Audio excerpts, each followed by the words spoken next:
welcome back to Boundless Learning. In today's video, I'll be starting with the topic of respiration in plants. So अभी तक हमने basic देख लिया respiration का कि रेस्पिरेशन होता क्या है, कहाँ पर होता है, किस प्रोसेस से होता है. So today we will be starting with respiration particularly in plants. So let's get started. अब जब रेस्पिरेशन होता है मोस्टली ऑर्गेनिजम्स क्या करते हैं, लिविंग ऑर्गेनिजम्स. अगर हम ह्यूमन बींग्स की बात करें तो ह्यूमन बींग्स टेक इन ऑक्सीजन का इनटेक करते हैं और कार्बन डाइऑक्साइड रिलीज करते हैं ड्यूरिंग रेस्पिरेशन. प्लांट्स में भी एकदम एग्जैक्ट सिमिलर प्रोसेस होता है कि प्लांट्स में जब रेस्पिरेशन, अब ये चीज ध्यान रखना कि respiration and photosynthesis both of them are very different processes, जो हम इसी वीडियो में डिस्कस करेंगे कि डिफरेंसेस क्या है. सो रेस्पिरेशन के टाइम पे प्लांट्स भी ऑक्सीजन का ही इनटेक करते हैं और कार्बन डाइऑक्साइड ही रिलीज करते हैं. सेकेंड चीज, प्लांट्स में रेस्पिरेशन दिन में भी होता है और रात में भी होता है. हमारे अंदर भी रेस्पिरेशन पूरा टाइम चलता है, क्योंकि अगर रेस्पिरेशन नहीं करेंगे, ब्रीदिंग नहीं करेंगे तो हम सर्वाइव कैसे कर पाएंगे, because it is basic life process. So human beings या फिर एनिमल्स की तरह ही प्लांट्स में भी रेस्पिरेशन का जो प्रोसेस है दिन और रात दोनों में चलता है. प्लांट के जितने भी सारे पार्ट्स हैं including the root, stem and leaf, सारे इंडिविजुअली रेस्पिरेशन शो करते हैं. रूट्स भी रेस्पिरेशन करती हैं, स्टेम भी और लीफ भी. अब प्लांट्स के अंदर गैसेस का ट्रांसपोर्टेशन इंपॉर्टेंट नहीं है. क्यों? क्योंकि सारे ही जो पार्ट्स हैं अपना अपना रेस्पिरेशन खुद कर रहे हैं. सारे पार्ट्स खुद ऑक्सीजन को अक्वायर कर रहे हैं, खुद कार्बन डाइऑक्साइड रिलीज कर रहे हैं. तो यहाँ पर गैसेस का transportation is not that important and not very important. इसलिए यहाँ पे कोई गैसियस ट्रांसपोर्टेशन सिस्टम भी नहीं होता प्लांट्स के अंदर. Next comes exchange of gases, diffusion. जो प्लांट्स में एक्सचेंज ऑफ गैसेस है, gaseous exchange takes place by the process of diffusion.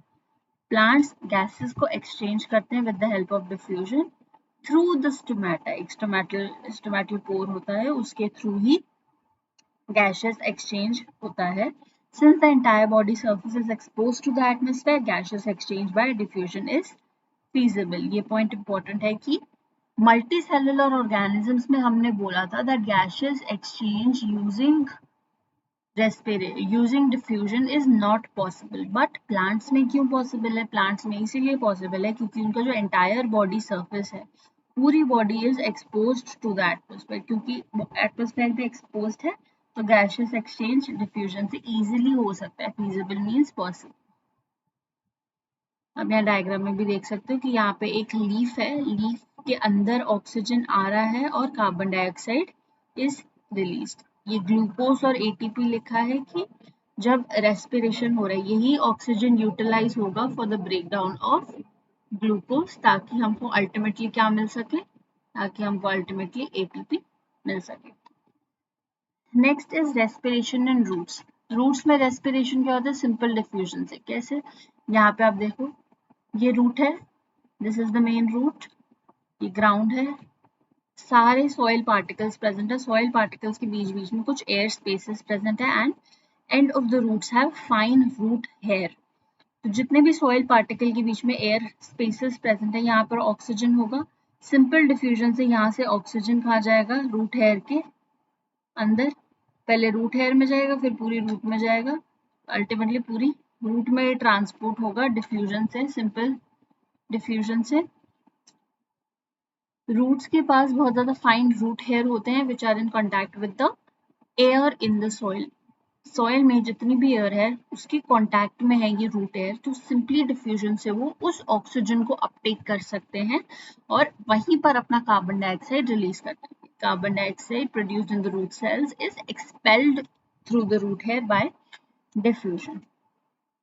Next up we have respiration in leaves. Leaf के ऊपर हमें पता है कि स्टोमेटा प्रेजेंट होते हैं. तो अगर जब ये स्टोमेटा ओपन रहेंगे ऑक्सीजन अंदर आ सकता है और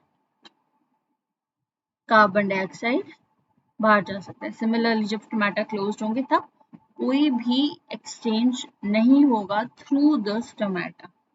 लीव्स के पास टाइनी पोर्स होते हैं जिसको हम स्टोमेटा कहते हैं for gaseous exchange.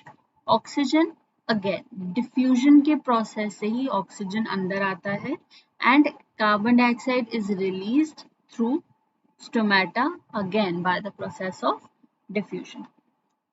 Now comes respiration in stem. अब रेस्पिरेशन इन स्टेम में हमको दो टॉपिक्स पढ़ने हैं कि जो हमारा स्टेम है, या तो ऐसा हो सकता है कि हमारी यंग स्टेम है, ग्रीन एंड यंग, जैसे कि हर्ब्स और श्रब्स में होती है, या फिर we have a woody stem जो थोड़े ओल्डर प्लांट्स में हमको देखने को मिलती है। तो सबसे पहले हम देखेंगे कि ग्रीन और हर्बेशियस स्टेम्स में कैसे रेस्पिरेशन होता है, then we'll continue with woody stem. तो अगर हम हर्बेशियस ग्रीन स्टेम में देखें तो स्टेम्स जो कि ग्रीन है, यंग स्टेम्स है, उनके पास स्टोमेटा प्रेजेंट होता है।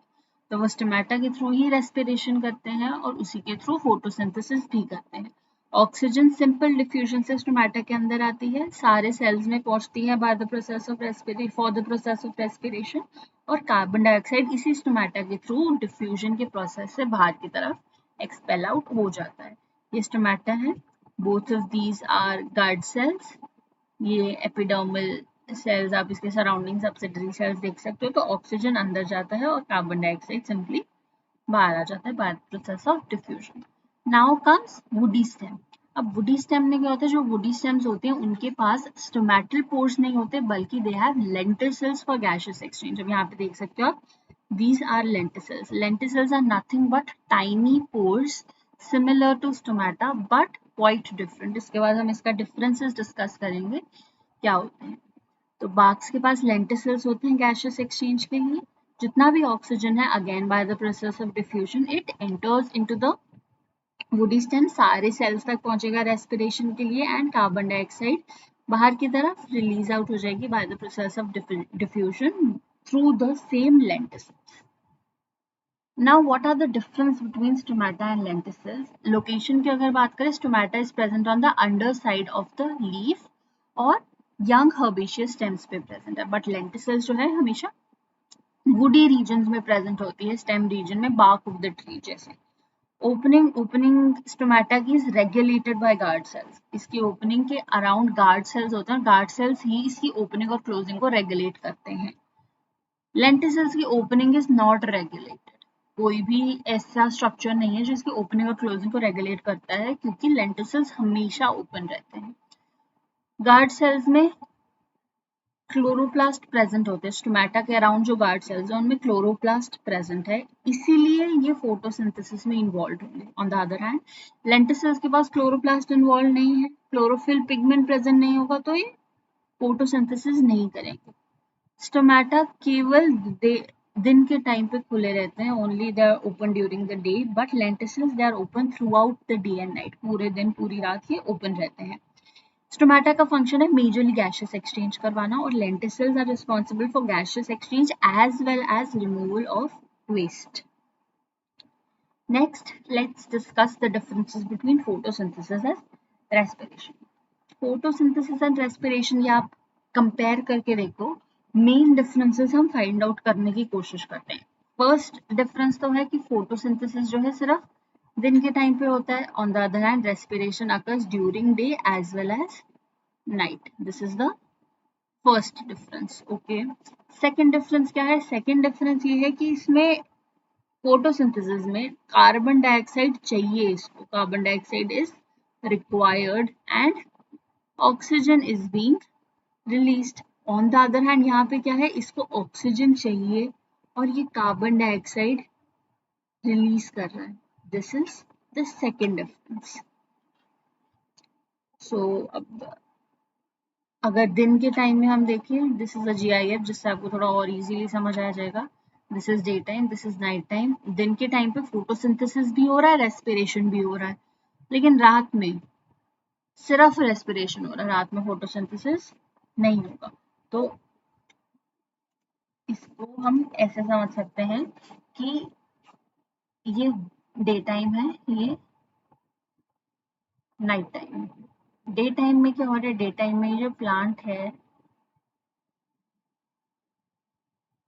इसको कार्बन डाइऑक्साइड चाहिए फोटोसिंथेसिस के लिए और ये ऑक्सीजन रिलीज कर रहा है। अब ये जितना भी सारा ये है प्रोसेस किसका है, फोटोसिंथेसिस है। फोटोसिंथेसिस के टाइम पे ये प्लांट कार्बन डाइऑक्साइड ले रहा है और ऑक्सीजन रिलीज कर रहा है। अब ये जितना भी सारा ऑक्सीजन रिलीज करेगा ना, 10% ऑक्सीजन, थोड़ा सा ऑक्सीजन ये अपने पास रख लेगा रेस्पिरेशन के लिए, और बाकी का जो 90% है वो एटमॉस्फेयर में रिलीज हो जाएगा हमारे यूसेज के लिए। ठीक है, ये वाला जो प्रोसेस है ये रेस्पिरेशन हो गया। तो अगर दिन में हम देखें, majorly oxygen is given out by the plant during the day, लेकिन रात में क्या है, रात में ही ये प्लांट जो है, स्टोमेटा तो ओपन है नहीं इसके, तो फोटोसिंथेसिस का प्रोसेस तो नहीं होगा। ठीक है, फोटोसिंथेसिस का प्रोसेस नहीं होगा। तब अगर फोटोसिंथेसिस का प्रोसेस नहीं हो रहा, ऑक्सीजन रिलीज नहीं हो रहा, तो ये रेस्पिरेशन के लिए ऑक्सीजन कहाँ से लेगा, एटमॉस्फेयर से। ऑक्सीजन इसने एटमॉस्फेयर से लिया और कार्बन डाइऑक्साइड को रिलीज कर दिया, इसलिए major product released during the night by the plants is carbon dioxide. अब डिफरेंसेस डिस्कस कर लेते हैं। Photosynthesis is the process of synthesis of food. Photosynthesis में फूड का सिंथेसिस होता है, बट रेस्पिरेशन क्या प्रोसेस है, break down of food to give us energy.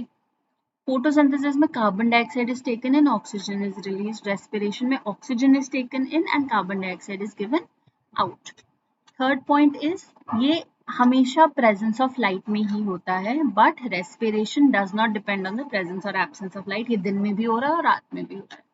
Photosynthesis के एंड प्रोडक्ट्स होते हैं ग्लूकोज और ऑक्सीजन, बट वहीं अगर हम रेस्पिरेशन में देखें, रेस्पिरेशन के end products are carbon dioxide and energy.